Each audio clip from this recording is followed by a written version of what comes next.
사람들은 흔히 저를 도자기 인형이라고 부릅니다. 아름답고 비싸지만 속은 텅 비었다고 말이죠. 그들은 틀렸습니다.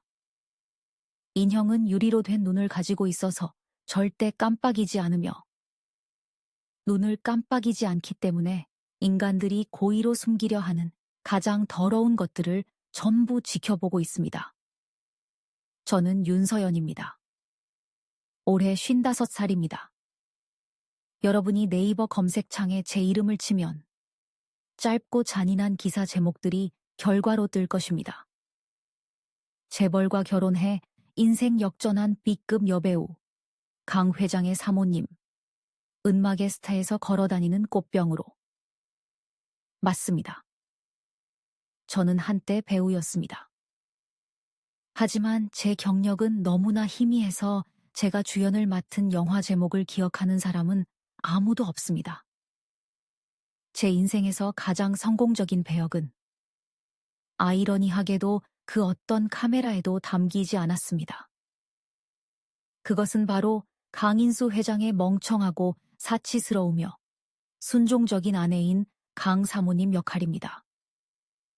저는 지난 25년 동안 휴가도 없이 단 한 번도 배역에서 벗어나지 않고 이 역할을 연기해왔습니다. 오늘은 신라 호텔에서 가을 경매가 열리는 날입니다. 천장의 크리스털 샹들리에는 강렬한 빛을 쏟아내며 서울 상류층들의 진주 목걸이와 황금 커프스 단추 위에서 반짝입니다. 방 안의 공기는 조 말론 향수 냄새와 오래된 돈 냄새, 즉 오만함과 가식이 뒤섞인 퀴퀴한 냄새로 가득 차 있습니다. 저는 디올의 검은색 실크 이브닝 드레스를 입고 목에는 묵직한 다이아몬드 목걸이를 건 채 허리를 꼿꼿이 펴고 맨 앞줄에 앉아 있습니다. 제 남편인 강인수 회장이 옆에 앉아 있습니다. 그는 다리를 꼬고 한 손에는 샴페인 잔을, 다른 한 손은 제 허벅지 위에 무심하게 올려두고 있습니다. 투박하고 커다란 금반지를 낀 그의 손바닥에서 얇은 실크 위로 전해지는 온기에 저는 몸서리를 쳤습니다. 설렘 때문이 아니라 역겨움 때문입니다. 그것은 주인이 자신의 소유물을 확인하며 그것이 여전히 그 자리에 예쁘고 해를 끼치지 않는 상태로 있는지 점검하는 손길이었습니다. 번호 4245번, 19세기 무명 화가의 강가의 일몰, 시작가 7천만 원. 경매사의 목소리가 고요한 공간에 규칙적으로 울려 퍼집니다. 강인수가 제 허벅지를 살짝 꽉 쥐었습니다. 신호입니다. 저는 거울 앞에서 수천 번 연습했던 미소를 지었습니다. 입꼬리는 적당히 올리고 눈은 순진하고 열망에 찬 듯 크게 떴습니다. 번호판을 높이 들었습니다. 7,500만 원, 8천만 원. 뒤쪽에서 누군가 외쳤습니다. 강인수가 다시 손을 꽉 쥐었습니다. 이번에는 더 강하게 손톱이 살을 파고들어 아플 정도였습니다. 저는 계속해서 번호판을 들었고 꽃이 피듯 환하게 웃었습니다. 1억 5천만 원. 장내가 술렁였습니다. 뒷줄에서 시작된 수군거림이 제 귀까지 들려왔습니다. 또 저 여자네. 쓰레기 같은 그림을 바가지 써서 사다니. 졸부들이 다 그렇지 뭐. 남편이 돈 벌면 마누라는 창밖으로 돈을 뿌려대는구나. 걸어다니는 꽃병이라 예술에 대해 뭘 알겠어. 그저 명성을 얻으려고 돈을 쓰는 거지. 다 들립니다. 제 귀는 아주 밝거든요. 하지만 뒤돌아보지 않았습니다. 입가에 미소를 유지한 채 칭찬을 기다리는 듯 눈망울을 반짝이며 남편을 바라보았습니다. 아주 잘했어, 여보. 강인수가 제 귀에 바짝 대고 속삭였습니다. 와인과 시가 냄새가 진동하는 숨결이 얼굴에 닿았습니다. 당신은 정말 나의 보물이야. 당신만 기쁘다면 얼마든지 쓸 수 있어. 그는 주변 사람들이 들으라고 일부러 큰 소리로 말했습니다. 아내를 끔찍이 사랑하고 관대하며 부유한 강 회장으로 보이기 위해서입니다. 하지만 저를 보는 그의 눈 속에는 차가운 경멸만이 담겨 있었습니다. 아마 속으로는 이렇게 생각하고 있겠지요. 멍청한 여자 같으니 시키는 대로 다 하는군. 부려먹기 참 쉬워.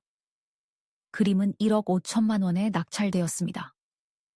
쾅 하는 망치 소리가 제 운명의 못을 박는 것처럼 날카롭게 울렸습니다. 저는 방금 예술품 수집이라는 명목으로 그의 검은 돈 세탁을 도운 것입니다.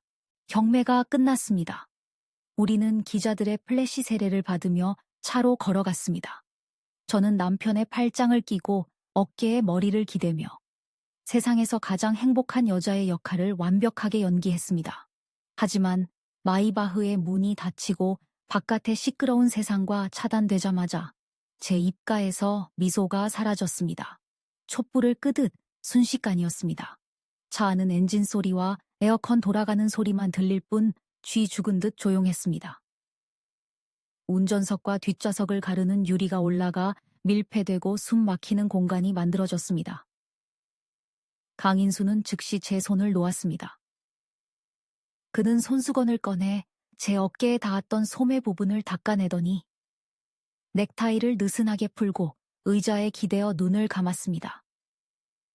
제가 연극이 끝나자마자 투명 인간이 된 것처럼 그는 저를 한 번도 쳐다보지 않았습니다. 저는 창밖으로 고개를 돌렸습니다. 서울의 밤은 넌사인이 화려했습니다. 마철로들이 오만하게 솟아올라 그 아래 작은 삶들을 가리고 있었습니다. 차창에 비친 제 모습을 보았습니다.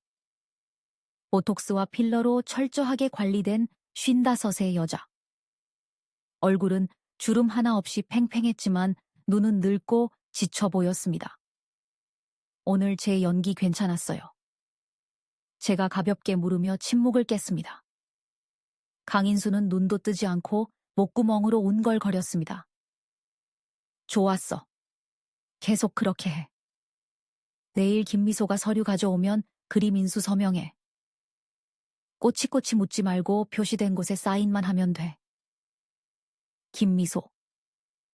남편의 입에서 자연스럽게 흘러나온 이름입니다. 그룹의 최고 재무 책임자이자 남편의 오른팔. 그리고 그가 5년째 키우고 있는 작은 정부입니다. 평범한 아내라면 질투하고 남편이 내연녀의 이름을 그런 식으로 부르면 길길이 날뛸 것입니다. 하지만 저는 아닙니다. 저는 그저 꽃병일 뿐이니까요. 꽃병이 질투할 리가 있겠습니까? 네, 알겠어요.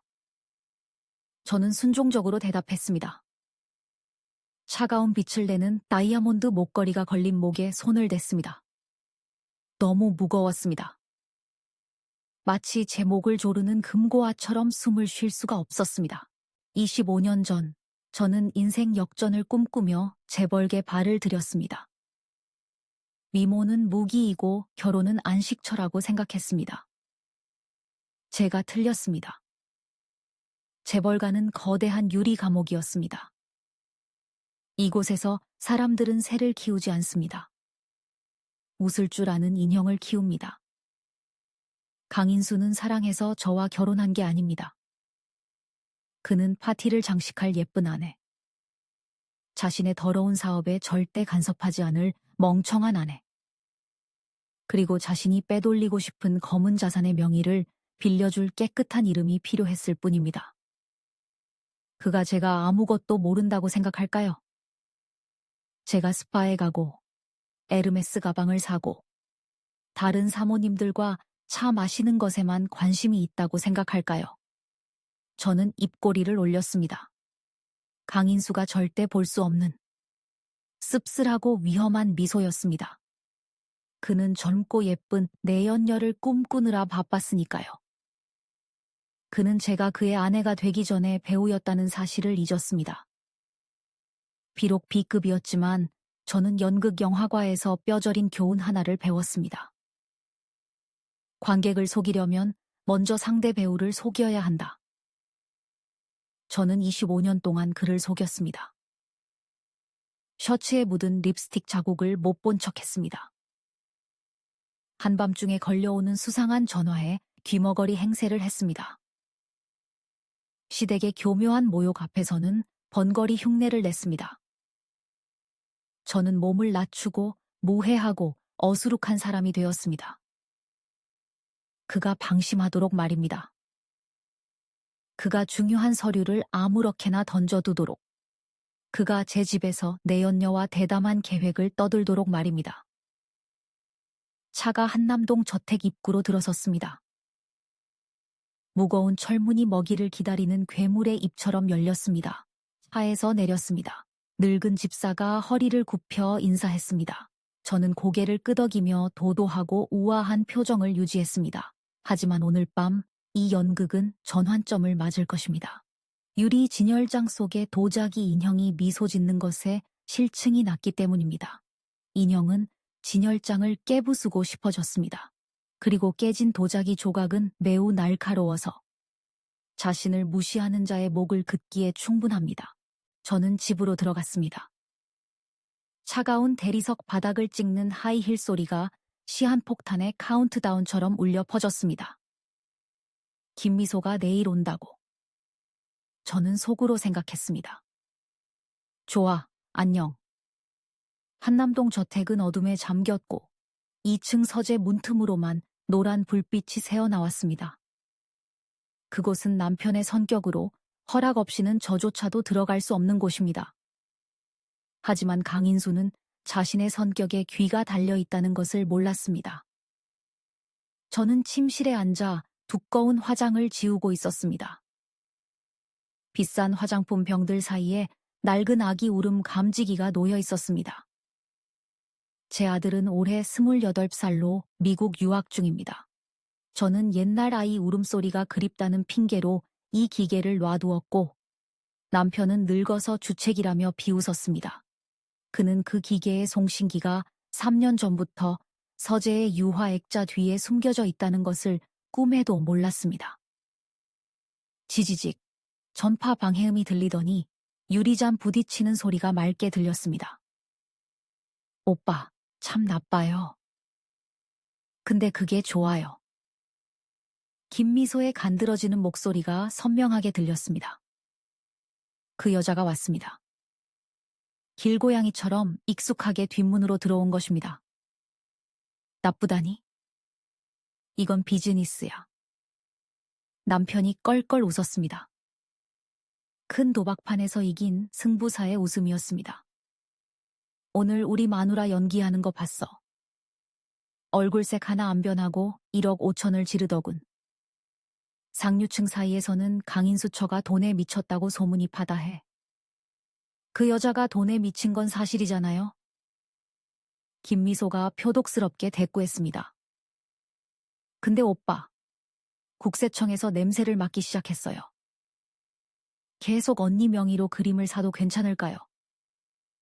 심장이 조여들었고 화장솜을 든 손이 허공에서 멈췄습니다. 걱정 마. 자기야. 남편의 목소리가 낮게 깔리며 소름 끼치는 잔인함을 드러냈습니다. 내가 무식한 B급 배우를 아내로 들인 이유가 바로 그거야. 모든 그림, 해외로 빼돌린 모든 송금 내역은 전부 윤서연 명의로 되어 있어.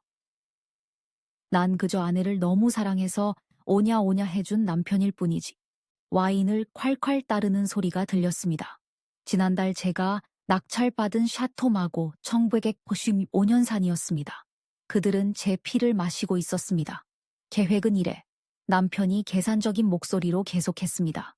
앞으로 사들일 그림값을 10배로 부풀릴 거야. 그 돈은 스위스에 있는 4명이의 비밀 계좌로 들어갈 거고. 나중에 조사 나오면 법적 책임자는 서연이야. 그 여자가 자금 세탁이랑 탈세 혐의로 우리 대신 감옥에 가는 거지. 감옥이요. 언니가 가려고 할까요? 그 여자가 뭘 알아서 가고 말고 하겠어. 그때가 되면 아내가 불법적인 일을 저질러 그룹 명예를 실추시켰다는 이유로 이혼 소송을 낼 거야. 빈털터리로 쫓아내야지. 남편 잃고 돈 잃고 감옥까지 가겠네. 그리고 우리는 유럽에서 즐기는 거야. 쨍그랑. 손에 들고 있던 유리 토너병이 떨어져 박살났습니다. 장미 스키니 나무 탁자 위로 쏟아져 하얀 티슈를 핏자국처럼 붉게 물들였습니다. 저는 울음 감지기를 노려보았습니다. 강인수의 말은 독이 묻은 칼처럼 심장에 박혀 마지막 남은 부부의 정마저 앗아갔습니다. 알고 보니 그는 저를 꽃병으로만 본 게 아니었습니다. 희생양으로 본 것입니다. 그는 제 인생을 가장 잔인하고 체계적인 방법으로 죽일 계획을 세웠습니다. 감옥, 빈털터리, 사회적 매장. 이것이 25년간 그를 섬긴 아내에게 주는 결말입니까? 온몸이 차갑게 떨렸습니다. 서재로 달려가 저 불륜 남녀를 찢어 죽이고 싶었습니다. 온 세상에 그들의 본 모습을 소리치고 싶었습니다. 하지만 안 됩니다. 숨을 깊게 들이마셨습니다. 진동하는 장미 향이 정신을 차리게 해주었습니다. 지금 난동을 부리면 죽는 건 저입니다. 변호사는 그의 사람입니다. 돈도 권력도 그의 손에 있습니다. 저는 그저 한물간 배우일 뿐입니다. 거울을 보았습니다. 거울 속에는 눈이 충혈되고 머리가 헝클어진 공포에 질린 여자가 있었습니다. 왜 우니, 서연아? 스스로에게 물었습니다. 운다고 감옥에 안 갈 것 같니? 저는 짙은 붉은색 립스틱을 집어 핏기 없는 입술에 발랐습니다. 피처럼 붉고 날카롭고 오만한 색이었습니다. 거울 속 눈빛이 서서히 변했습니다. 두려움은 사라지고 무시무시한 고요함이 자리 잡았습니다. 궁지에 몰린 짐승이 꼬리를 내리는 대신 이빨을 드러내기로 결심한 눈빛이었습니다. 강인수, 내가 탐욕스럽고 멍청한 역할을 해주길 바라지. 거울 속 그림자에게 속삭였습니다. 좋아. 오스카상을 받을 만큼 완벽하게 연기해주지. 제 발로 도살장에 걸어 들어가는 순한 양이라고 믿게 해줄게. 하지만 당신이 잊은 게 하나 있어. 이 연극의 감독은 지금 이 순간부터 나야. 다음 날 아침. 저는 정원에 앉아 얼그레이 차를 마시며 패션 잡지를 읽는 척하고 있었습니다. 김미소가 들어왔습니다. 몸매를 강조하는 정장을 입고 서류 가방을 들고 뾰족한 하이힐 소리를 내며 걸어왔습니다. 그녀는 제가 잃어버렸다고 생각하는 젊음과 오만함으로 가득 차 있었습니다. 사모님, 안녕하세요. 김미소가 고개를 숙였지만 눈은 은밀한 동정심으로 저를 훑어보았습니다. 회장님이 어제 낙찰받은 그림 소유권 확인 서류에 서명받아 오라고 하셔서요. 저는 찻잔을 내려놓고 그녀를 올려다보며 세상 물정 모르는 순진한 미소를 지었습니다. 어머, 김 실장 아니에요. 일찍 왔네. 앉아서 차 한잔 해요. 아니에요. 너무 바빠서요. 빨리 서명만 해주세요. 회사 들어가서 회의해야 하거든요. 그녀는 두툼한 서류 뭉치를 꺼내 마지막 페이지를 펼치고 비싼 몽블랑 만년필을 건넸습니다. 저는 펜을 받아들고 손 안에서 돌리며 빽빽한 글자들을 보고 미간을 찌푸리는 척했습니다. 아이고, 글씨가 너무 많아서 눈이 다 아프네. 근데 어제 그 그림, 김 실장은 예뻐 보이던가. 내가 보기엔 애들이 물감 장난쳐 놓은 것 같던데 그게 1억 5천이라니 원. 김미소는 경멸 섞인 미소를 지었지만 목소리는 여전히 달콤했습니다. 현대 미술이잖아요, 사모님. 보통 사람들은 이해 못하는 가치가 있죠. 여기 서명하시면 사모님 소유가 되는 거예요. 서울에서 가장 안목 있는 분이 되시는 거죠. 정말. 말도 참 예쁘게 하네. 저는 킥킥거리며 머리카락을 넘겼습니다. 알았어요, 서명할게. 우리 남편만 기쁘다면야. 펜을 내려놓고 아주 화려한 필체로 서명했습니다. 윤서연. 종이 위에 적힌 제 서명을 보는 김미소의 눈에 득의양양한 빛이 스쳤습니다. 그녀는 덫이 제대로 작동했다고, 제가 제 손으로 사형 집행장에 서명했다고 생각했을 것입니다. 그녀는 몰랐습니다. 제가 방금 그녀의 파멸을 위한 서막에 서명했다는 것을요. 다 됐어요. 종이를 돌려주었습니다. 아참, 김 실장. 요새 향수 바꿨나 봐. 냄새가 낯설면서도 익숙하네. 우리 남편 서재에서 나는 냄새랑 아주 비슷한데?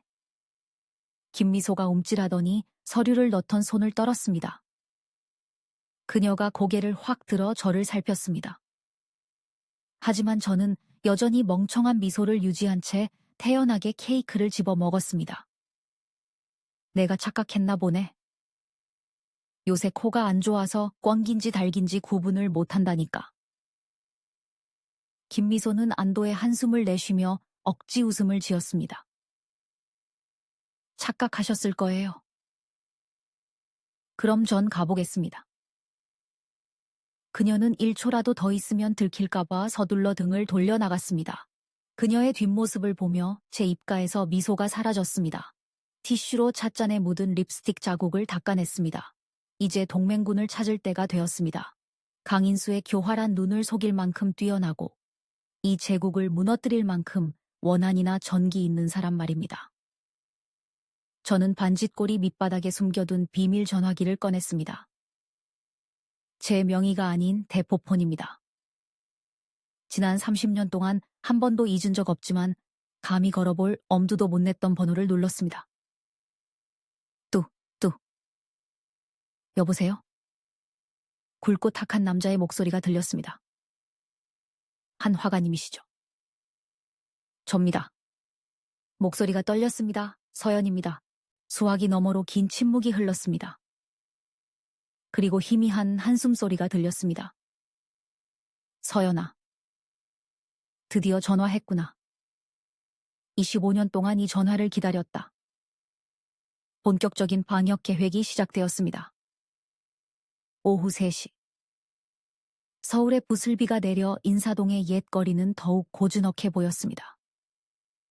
저는 에르메스 스카프를 머리에 쓰고 선글라스로 얼굴 절반을 가린 채 좁은 골목 깊숙이 있는 찻집으로 빠르게 들어갔습니다. 낡은 종이 냄새와 먹냄새가 진동하는 이곳은 한남동의 화려함과는 완전히 다른 세상이었습니다. 가장 구석진 자리에 한 남자가 기다리고 있었습니다. 한지훈. 제 첫사랑입니다. 25년 만이었습니다. 머리에는 서리가 내렸고 얼굴에는 세월의 고단함이 새겨져 있었지만 천재 예술가의 눈, 그 슬프고 빛나는 눈은 여전했습니다. 그는 어깨가 다른 터틀넥 스웨터를 입고 있었고 손에는 물감이 얼룩덜룩 묻어 있었습니다. 저는 맞은편에 앉았습니다. 여전히 아름답구나, 서연아. 단지 눈매가 너무 차가워졌어. 그가 잠긴 목소리로 말했습니다. 호랑이 굴에서 25년을 살았어. 발톱을 갈지 않았으면 진작 잡아먹혔을 거야. 선글라스를 벗고 그를 똑바로 보았습니다. 지훈 씨, 예시 이야기하러 온 거 아니야. 세기적인 사기극을 벌이려고 왔어. 도와줘. 한지훈은 씁쓸한 미소를 지었습니다.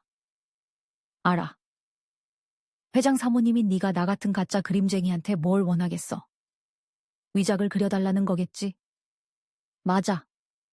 수백억 원짜리 그림들의 위작을 원해. 저는 그에게 USB를 밀었습니다.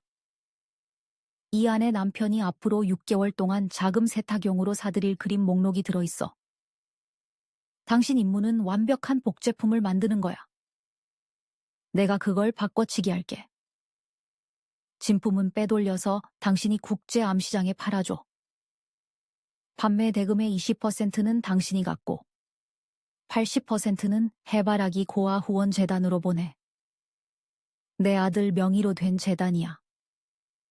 한지훈은 USB를 손안에서 굴렸습니다. 남편을 광대로 만들 작전기구나. 들키면 너나 나나 감옥에서 썩을 거야. 그 인간이 먼저 날 감옥에 보내려고 했어. 저는 테이블 가까이 몸을 숙이고 이 사이로 속삭였습니다.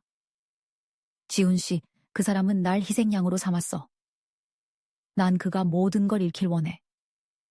돈, 명예, 그리고 자유까지. 도와줄 거야? 한지훈은 제 눈을 깊이 들여다보았습니다. 그 순간 저는 은행나무 아래서 제 초상화를 그려주던 미대생의 모습을 다시 보았습니다. 좋아. 그는 USB를 꽉 쥐었습니다. 20%는 필요 없어. 너를 위해서 하는 거야.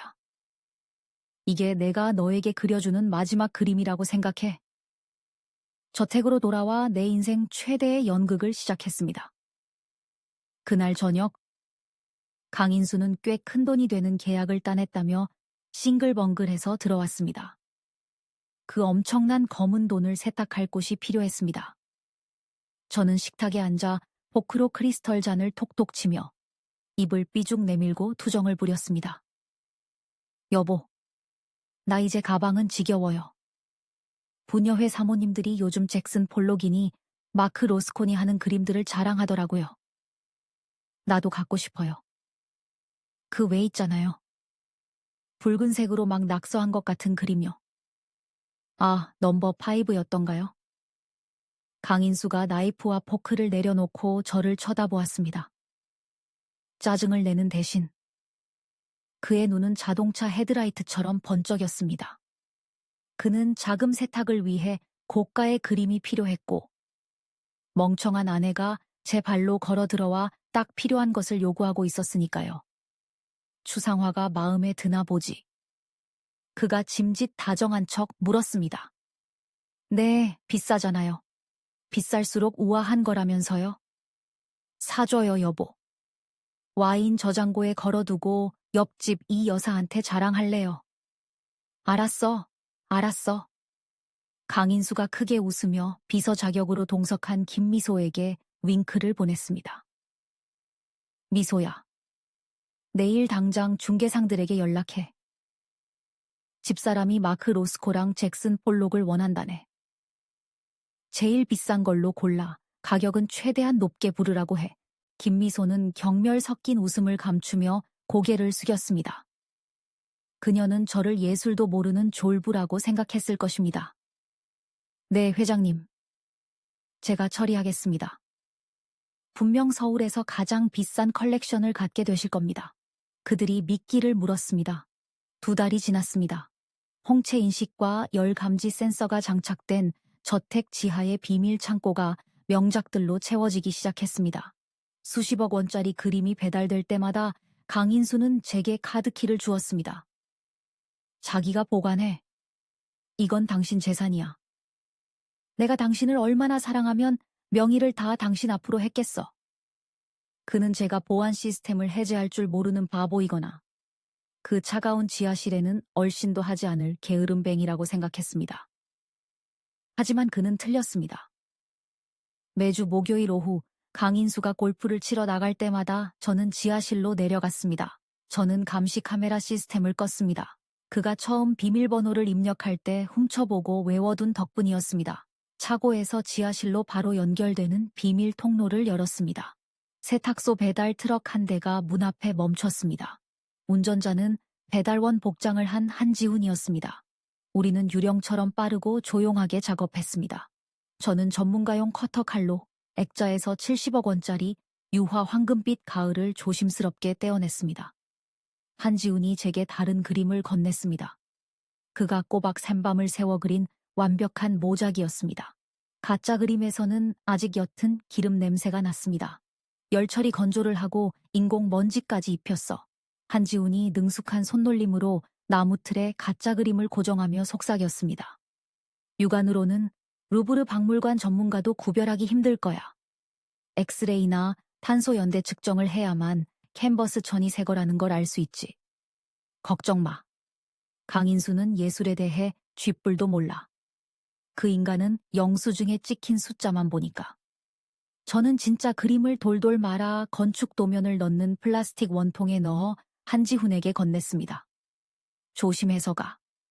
싱가포르 쪽에서 사람이 기다리고 있을 거야. 너도 조심해. 한지훈은 제 손을 가볍게 잡았다가 이내 사라졌습니다. 저는 지하실에 남아서 가짜 그림을 벽에 걸었습니다. 뒤로 물러나 감상했습니다. 완벽했습니다. 가짜 그림은 조명 아래서 진짜만큼이나 권위 있고 비싸 보였습니다. 단지 그 실제 가치가 물감과 천값을 합쳐 50만 원에 불과하다는 점만 빼면 말입니다. 그럼 70억 원짜리 진품은 어디에 있을까요? 싱가포르로 날아가고 있는 중입니다. 그 돈은 익명 기부금이라는 형태로 세탁되어 한국으로 돌아와 제 아들의 재단으로 들어갈 것입니다. 강인수와 김미소는 호텔 침대에서 뒹굴며 스위스 계좌에 쌓일 거액을 꿈꾸고 있겠지요. 그들은 이 지하실이 고급 휴지 조각 창고로 변해가고 있다는 사실을 까맣게 몰랐습니다. 그리고 저 윤서연은 그 가짜들 속에 앉아 와인을 마시며 이 연극의 막이 내릴 날만을 미소 지으며 기다렸습니다. 하지만 진짜 클라이맥스는 아직 남아 있었습니다. 강인수의 탐욕은 그림을 사는 것에서 멈추지 않았습니다. 그는 해외로 자산을 빼돌리기 전에 그림들의 가치를 공식화하기 위해 집에서 전시회를 열고 싶어 했습니다. 이것이 바로 제가 기다리던 양날의 검이었습니다. 어느 날 저녁, 강인수가 통보했습니다. 다음 주에 한국 최고의 미술 평론가인 박 선생을 초대해서 컬렉션을 감정받을 거야. 파티 준비 완벽하게 해놔. 심장이 덜컥 내려앉았습니다. 박 선생이라니요. 그는 캔버스 위에 박테리아까지 찾아낸다는 매의 눈을 가진 사람입니다. 경찰이 들이닥치기 전에 그가 가짜를 알아채면 제 계획은 물거품이 되고 제 목숨마저 위험해집니다. 어떻게 해야 할까요? 전시회 전날 밤, 저는 한숨도 못 잤습니다. 옆에서 코를 골며 자는 강인수의 소리를 들으며 속은 타들어가고 있었습니다. 내일이면 미술계의 신의 눈이라 불리는 박 평론가가 옵니다.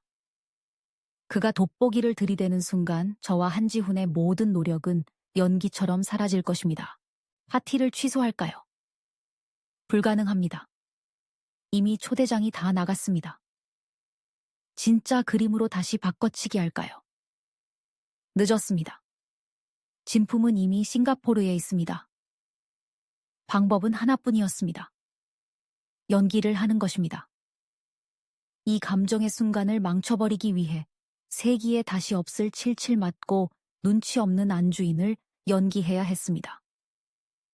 토요일 저녁 7시. 한남동 저택은 불을 환하게 밝혔습니다. 현악 사중주단이 모차르트의 디베르티멘토를 연주하고 있었습니다.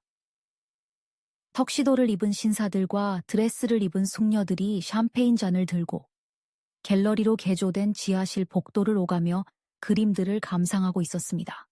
강인수는 흥분과 술 기운으로 얼굴이 벌개져서 사람들 사이에 서 있었습니다.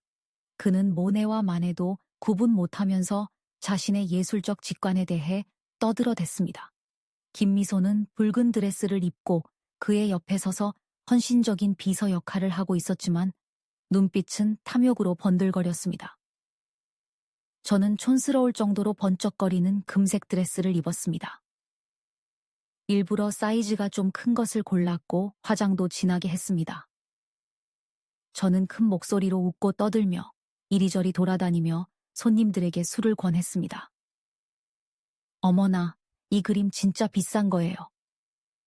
우리 남편이 전 재산을 털어서 샀다니까요. 제가 천박하게 떠들자 주변의 사모님들이 입을 가리고 비웃었습니다. 바로 그때 박 평론가가 나타났습니다. 그는 뿔테 안경을 쓴 왜소한 체구의 남자로 판사처럼 엄숙한 표정을 짓고 있었습니다. 강인수가 급히 달려가 맞이했습니다. 오셨습니까, 선생님?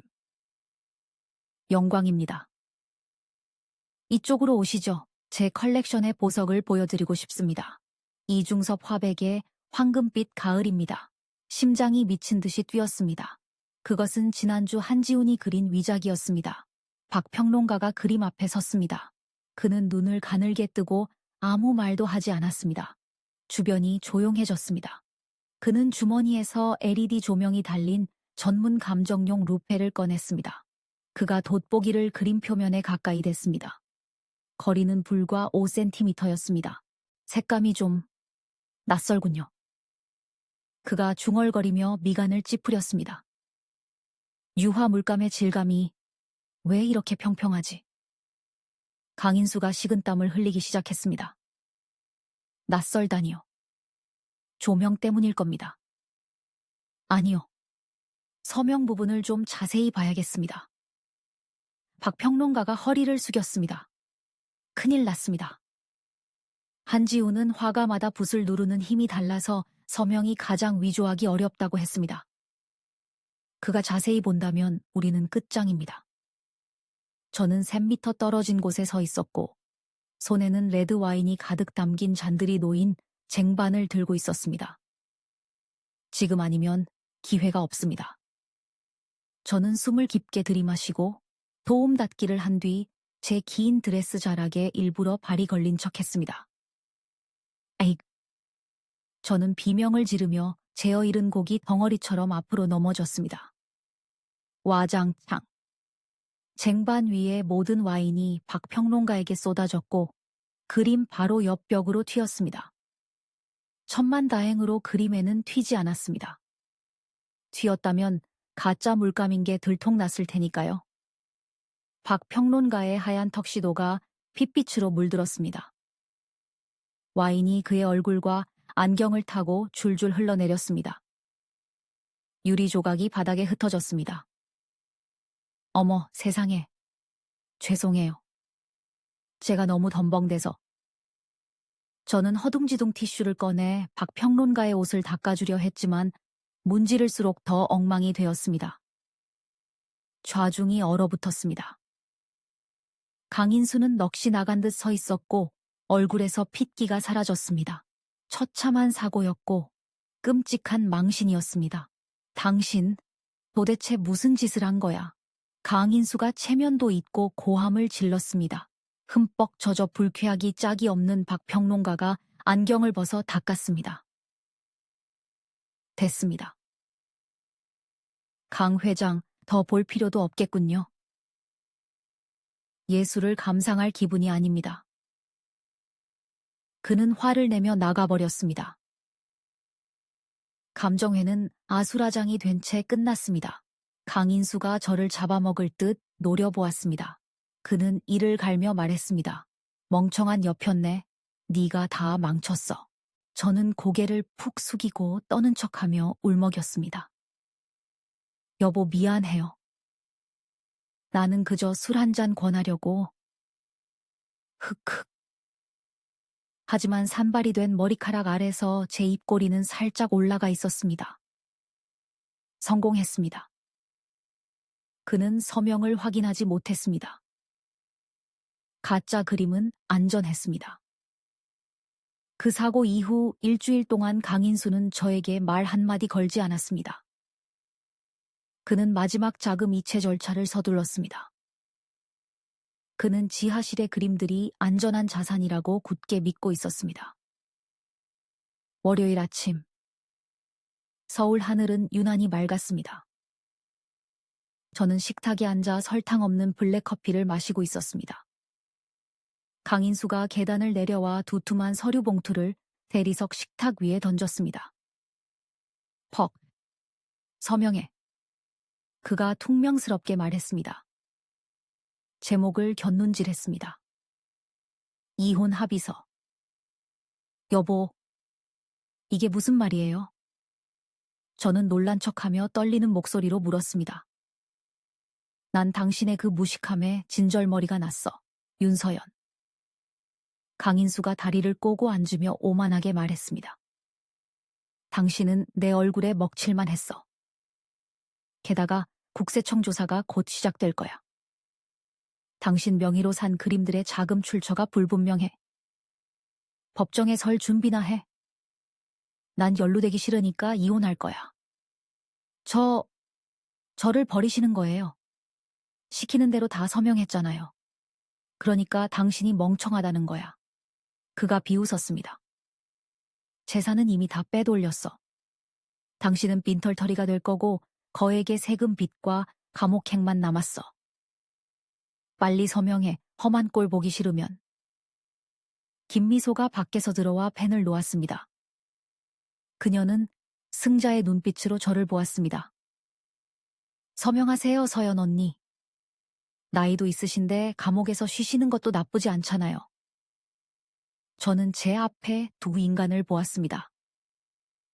그들의 잔인함은 인간의 한계를 넘어서 있었습니다. 펜을 들었습니다. 하지만 이번에는 손이 떨리지 않았습니다. 고개를 들어 강인수의 눈을 똑바로 쳐다보았습니다. 평소의 멍청한 눈빛은 사라지고 칼집에서 막 뽑아낸 날카로운 칼날 같은 눈빛만이 남았습니다. 서명할게. 기이할 정도로 차분하게 말했습니다.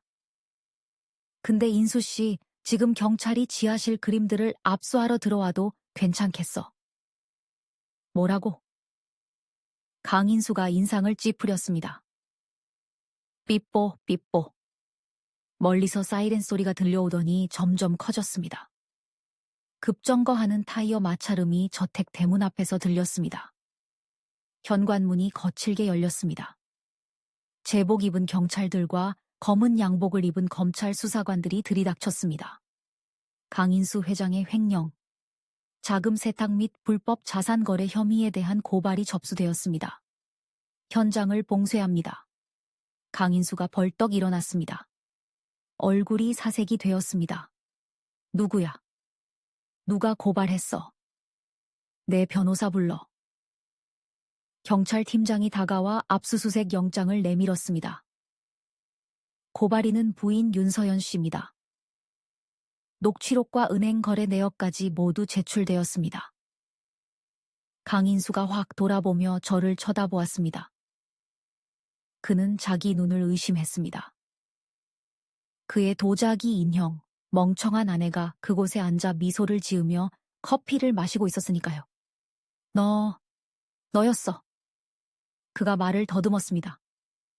그래, 나야. 저는 일어나 옷매무새를 다듬었습니다. 나보고 대신 감옥에 가라고. 미안하지만 이 비급 배우는 조연은 안 맡아. 난 주연만 하거든. 지하실 열어. 당장. 팀장이 명령했습니다. 강인수는 공황 상태였지만 마지막 희망을 걸었습니다. 어쨌든 지하실에는 700억 원어치 진품 그림들이 있다. 잡혀가더라도 그걸로 벌금을 내거나 형량을 줄일 수 있다. 돈이면 다 된다. 그는 속으로 그렇게 계산했습니다. 그는 경찰들을 데리고 지하실로 가서 떨리는 손으로 비밀번호를 눌렀습니다. 두께 20cm의 철문이 열렸습니다. 조명이 켜지며 벽에 걸린 그림들을 비췄습니다. 황금빛 가을, 일몰, 정물, 모든 것이 그대로 있었습니다. 이겁니다.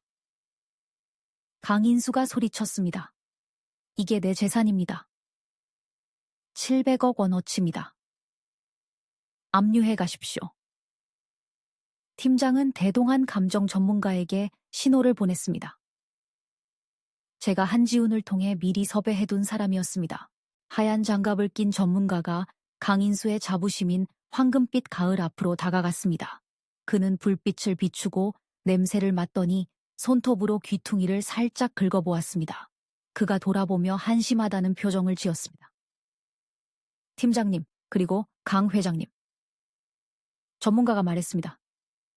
이런 걸 어디서 사셨는지 모르겠지만 이건 위작입니다. 뭐라고? 강인수가 눈을 부릅떴습니다. 눈이 삐었어. 내가 파리에서 샀다고. 보증서도 있어. 보증서는 위조할 수 있죠. 하지만 이 싸구려 아크릴 물감 냄새는 못 속입니다. 전문가는 고개를 저었습니다. 이 지하실에 있는 그림 전부. 제가 보기에 다 합쳐도 500만 원도 안 됩니다. 동대문 시장 물건이 이것보단 낫겠습니다. 강인수는 얼어붙었습니다. 그는 달려가 그림을 만졌습니다. 물감이 벗겨져 손에 묻어났습니다. 말도 안 돼. 내 돈. 내 700억. 그가 상처 입은 짐승처럼 울부짖었습니다. 경찰팀장이 날카로운 눈으로 그를 보았습니다. 강 회장, 당신은 이 그림들을 사는데 700억을 썼다고 했지. 근데 실상은 쓰레기네. 그럼 그 700억은 어디로 갔나? 해외로 빼돌렸군. 이게 바로 자금 세탁의 결정적 증거다. 구석에 서 있던 김미소의 얼굴에서 핏기가 싹 가셨습니다. 그녀는 가짜 그림들과 미쳐 날뛰는 강인수를 보았습니다. 배가 침몰하고 있고 구명조끼는 없다는 것을 깨달았습니다. 이 사람이에요. 김미소가 소리 지르며 강인수를 가리켰습니다. 전 아무것도 몰라요. 이 사람이 시켜서 한 거예요. 주범은 강인수라고요. 송금 지시한 문자 메시지 제가 다 가지고 있어요. 너 배신자 같은 년. 강인수가 김미소에게 달려들었지만 경찰들에게 제압당해 즉시 수갑이 채워졌습니다. 그는 차가운 바닥에 얼굴이 눌린 채 충혈된 눈으로 저를 올려다보았습니다. 윤서연. 내 돈 어디 있어? 진짜 그림 어디 갔어? 무슨 짓을 한 거야? 저는 그에게 다가가 오직 그만 들을 수 있도록 속삭였습니다. 진짜 그림은 아주 안전한 곳에 있어. 당신의 더러운 손이 절대 닿지 않는 곳에. 그리고 돈. 그 돈은 당신의 죄를 씻는 데 썼어. 당신 기부하는 거 좋아하잖아. 안 그래, 여보? 강 회장 사건은 한국 전체를 뒤흔들었습니다. 그는 횡령, 자금 세탁, 탈세 혐의로 징역 15년을 선고받았습니다. 김미소도 공범으로 징역 5년을 받았습니다. 저는 무혐의였습니다. 법정에서 저는 남편에게 이용당의 내용을 모르고 서류에 서명한 순진한 아내를 연기했습니다. 여론은 미인 박명이라며 저를 동정했습니다. 아무도 걸어다니는 꽃병이 그렇게 정교한 그림 바꿔치기를 했을 거라고는 의심하지 않았습니다. 진품 그림을 판 돈, 암시장 수수료를 떼고 약 560억 원은 햇살 고아 후원 재단에 고스란히 들어갔습니다. 저는 재단 이사장이 되었습니다. 저는 그 돈으로 학교를 짓고 가난한 아이들을 먹였습니다. 그 더러운 돈에서 단 1원도 저를 위해 쓰지 않았습니다. 저는 이혼 위자료로 받은 이 저택 하나만 가졌습니다. 그것이 제 유일한 합법적 자산이었습니다. 강인수가 구속된 지 1년 뒤 어느 겨울밤, 저는 남편의 옛 서재를 개조한 제 독서실에 앉아 있습니다. 벽에는 딱 하나의 그림만 걸려 있습니다. 수백억 원짜리 그림이 아닙니다. 20대 시절, 은행나무 아래 앉아 있는 저를 그린 미대생 한지훈의 그림입니다. 한지훈은 저를 다시 만나려 하지 않았습니다. 그는 말했습니다. 연극은 끝났어. 난 나의 어둠으로 돌아갈게. 너는 빛 속에서 살아. 그는 작별 인사로 이 그림을 남겼습니다. 레드 와인 잔을 들어 그림을 바라보았습니다. 그림 속 소녀는 티 없이 맑게 웃고 있습니다. 지금 저의 미소는 세월과 계산으로 물들어 있습니다. 와인을 한 모금 마셨습니다. 넓은 맛과 단맛이 혀끝에 감돌았습니다. 세상 사람들 말이 맞습니다. 저는 배우입니다. 단지 제 무대에는 화려한 조명이 없을 뿐, 지뢰밭 같은 이 전쟁터가 무대였을 뿐입니다. 그리고 멍청한 아내 역할은 제 인생 최고의 배역이었고, 제게 가장 값진 상인 자유를 안겨주었습니다. 와인잔을 내려놓고 전화기를 들어 미국에 있는 아들에게 전화를 걸었습니다. 엄마, 재단이 정부 표창 받았다면서요? 그래, 아들. 엄마는 해야 할 일을 했을 뿐이야. 저는 첫눈이 내려 과거의 모든 흔적을 덮어버리는 창밖을 보며 미소 지었습니다. 이번 겨울은 참 따뜻하구나.